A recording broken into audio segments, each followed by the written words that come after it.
श्री शिवाय नमस्तुभ्यम। ओम नमः शिवाय। दोस्तों कैसे हैं आप, ये बताने के लिए कमेंट्स बॉक्स में हर हर महादेव जरूर लिख दीजिएगा। तो शीतला सप्तमी का त्यौहार 2025 में कब पड़ रहा है? तो शीतला सप्तमी का त्यौहार 2025 में जो है वो 21 मार्च को दिन शुक्रवार को जो है मनाया जाएगा।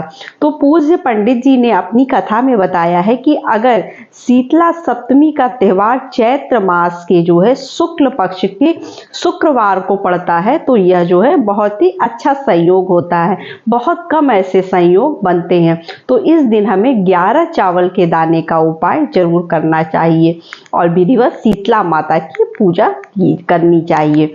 तो चलिए जानते हैं कि यह 11 चावल के दाने का उपाय जो पूज्य पंडित जी ने अभी अभी अपनी कथा में बताई थी, इसे हमें कैसे करना है और यह हम किस चीज के लिए करेंगे। तो अगर कोई भी मनोकामना है आपकी, जो लंबे टाइम से आप चाह रहे हैं कि हमारी ये मनोकामना पूर्ण हो जाए और नहीं पूर्ण हो पा रही है, तो ये 11 चावल के दाने का उपाय जरूर करिएगा। बाकी अपने घर में सुख शांति समृद्धि के लिए यह उपाय आपको करना चाहिए और सभी लोग इस उपाय को करते हैं। अगर कभी आपने यह 11 चावल के दाने का उपाय नहीं किया है साल भर में, तो आप इस शीतला सप्तमी के दिन जरूर इस उपाय को करिएगा। इसका आपको विशेष फल प्राप्त होगा। तो 11 चावल के दाने का जो उपाय है उसे हमें कैसे करना है और सही तरीके से इस उपाय को कैसे किया जाएगा। अगर साल भर आपने इस उपाय को कभी नहीं किया है तो शीतला सप्तमी के दिन इस उपाय को जरूर करिए और सभी लोग इस उपाय को करते हैं। तो चलिए जानते हैं कि इस उपाय को हमें करना कैसे। तो देखिए, हमें 11 चावल के दाने लेने हैं, ना ज्यादा ना कम। तो आप जो है, अब चावल आप कहाँ से लेंगे? तो चावल आप अपने किचन से ले सकते हैं। कोई भी चावल चलेगा, बासमती है या कोई भी चावल का आप इस्तेमाल कर सकते हैं। चावल लेने में कोई बाउंडेशन नहीं है कि आप यही चावल लीजिए, कोई भी चावल ले लीजिएगा। किसी कटोरी में भर लीजिएगा या किसी पेपर में थोड़ा सा चावल आप रख लीजिएगा।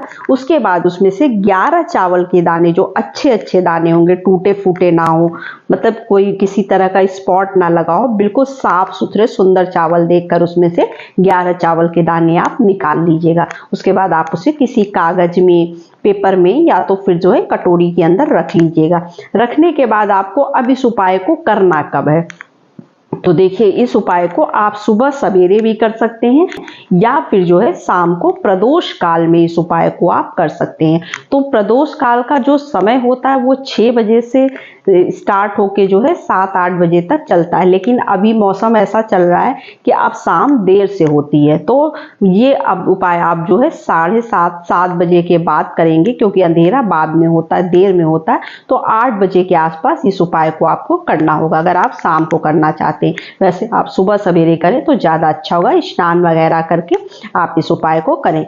आपको शिव जी के मंदिर जाना है। चावल के अलावा आप जो भी सामग्री ले जाना चाहते हैं, क्योंकि भोलेनाथ के मंदिर में अगर आप जो है कोई भी उपाय करने जा रहे हैं तो सिर्फ उपाय के उद्देश्य से मत जाइएगा।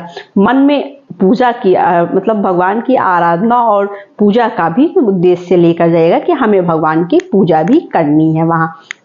तो सुबह जा रहे हैं तो आप 1 लोटा जल और जो भी कुछ आप ले जाना चाहते हैं पूजा में चढ़ाने के लिए भगवान को, वो आप लेकर जाइएगा। अगर शाम को जाते हैं तो शाम को चूंकि जल नहीं चढ़ाया जाता है भोलेनाथ को शाम के टाइम, तो आप क्या करेंगे, एक घी का दीपक लेकर जाएंगे और तब जो है उसके बाद आरती पूजा करने के बाद शाम को तब इस उपाय को करेंगे। और अगर सुबह जाएंगे तो पहले तो आप 1 लोटा जल भोलेनाथ को समर्पित करेंगे। उसके बाद आप जो भी पूजन सामग्री लेकर गए हैं उससे पूजा अर्चना कर लेंगे।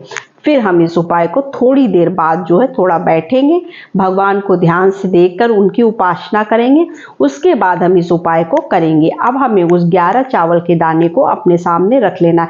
अगर कटोरी में लेकर गए हैं तो कटोरी में, पेपर में लेके गए हैं तो पेपर में, और भोलेनाथ के पास आप बैठ जाइएगा। भोलेनाथ के पास कहीं भी, जहां भी आप बैठना चाहते हैं वहां भी आप, वहीं पे आप बैठ जाइए। उसके बाद क्या करना है, अपने सीधे हाथ की हथेली पर एक एक दाना उठाते जाना है और रखते जाना है। एक दाना आप उठाएंगे, अपने हाथ पर रखेंगे और उसके बाद भोलेनाथ को चढ़ाएंगे और बोलेंगे श्री शिवाय नमस्तुभ्यम। फिर दूसरा दाना उठाएंगे, फिर जो है भोलेनाथ की शिवलिंग पर रखेंगे और फिर बोलेंगे श्री शिवाय नमस्तुभ्यम। तीसरा दाना उठाएंगे, फिर चढ़ाएंगे, फिर बोलेंगे श्री शिवाय नमस्तुभ्यम। इस तरह से आपको श्री शिवाय नमस्तुभ्यम बोलते हुए 11 चावल के दाने भोलेनाथ को समर्पित करने हैं। अब आप ये सोच रहे होंगे दाने इधर उधर गिर जाए तो गिर जाते हैं, जलाधारी पर गिर जाते हैं या इधर उधर गिर जाते हैं तो कोई बात नहीं, लेकिन आप जो है उसको शिवलिंग के ऊपर ही चढ़ाइएगा।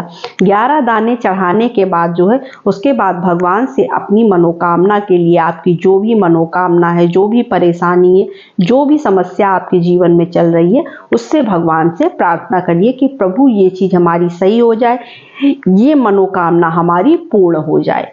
इस तरह से आपको वहाँ पर फिर भगवान को जो है प्रणाम करना है, उनके पैर छूना है, हाँ मतलब अब ढोक देना है। उसके बाद जो है आप थोड़ी देर बैठकर भगवान को निहारिए और अपनी मनोकामना को मन में कहते रहिए कि भगवान शीघ्र अतिशीघ्र हमारी ये मनोकामना पूर्ण हो जाए। ये बहुत ही अच्छा उपाय है जो लोगों ने किया और उन पर ये जो है उनका सब कार्य सही हुआ, उनकी मनोकामना पूर्ण हुई। पंडित जी ने बताया है तो बहुत ही अच्छा उपाय है और बोले हैं कि इसे आप जरूर करिएगा। तो बस यही छोटी सी वीडियो थी, छोटी सी जानकारी थी।